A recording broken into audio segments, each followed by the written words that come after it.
Ke soal Gus Miftah, catatan Guru Gembul apa tentang tadi fenomena tradisi dan fenomena yang kita bicarakan itu? Iya, iya sebenarnya catatan saya sebenarnya sudah disampaikan. Jadi maksud saya Gus Miftah untuk kata-kata itu dan untuk beberapa sikap beliau di panggung harus kita kritik keras. Bahwa ketika ada orang yang melakukan pelecehan di ruang publik, di tempat terbuka dan ditertawakan bersama, itu sebenarnya adalah sesuatu yang memang menghina kemanusiaan. Tetapi kalau orang yang dimaksud itu kemudian sudah saling memaafkan, sudah apa, dan sudah, itu gitu menjadi bagian dari pelajaran, kalau misalkan masyarakat masih juga membenci, saya mengajukan ini beberapa, dan saya pikir ada beberapa jurnal ilmiah yang juga sudah dipublikasikan terkait dengan hal ini. Kalau misalkan kita masih membenci pada polemik pihak lain yang sama sekali tidak berhubungan dengan kita ikut-ikutan membenci, maka kemungkinan besar hati kita lah yang sedang menderita. Jadi hati kita menderita, jadi ketika penderitaan itu membuncah, kita ingin mengeluarkan kebencian itu kepada pihak lain. Jadi ketika ada yang jatuh, ketika ada yang melakukan kemaksiatan, ketika ada orang yang memang melakukan kesalahan, itu dilampiaskan. Jadi misal di Indonesia masih laku Fufu Fafa sama Pak Prabowo misalkan. Anggaplah Pak Fufu Fafa itu adalah Gibran. Anggaplah.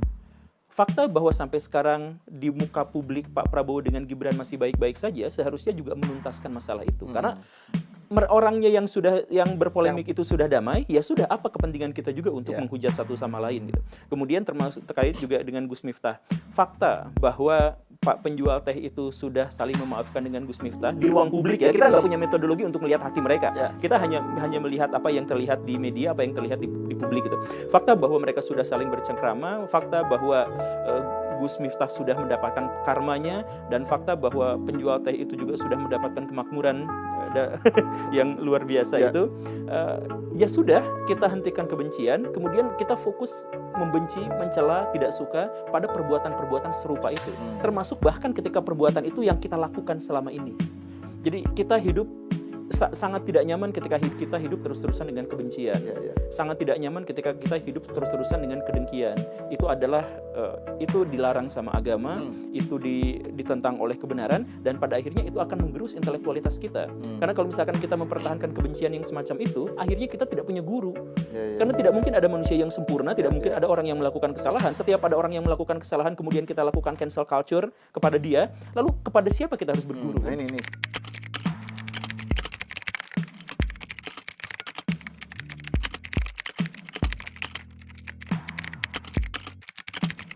Ini saya tadi barusan mau nanggapin soal cancel culture ini, gejala cancel culture yang juga sebenarnya ngetrend di medsos ya, di fenomena medsos kan, wokeism itu.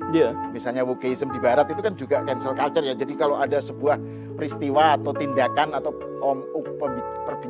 ucapan dari seseorang yang tidak disukai terus kemudian dibenci seluruh jagat, terus orangnya ini juga di-cancel. Semuanya yang menyangkut dia itu seakan-akan nggak punya hak hidup gitu.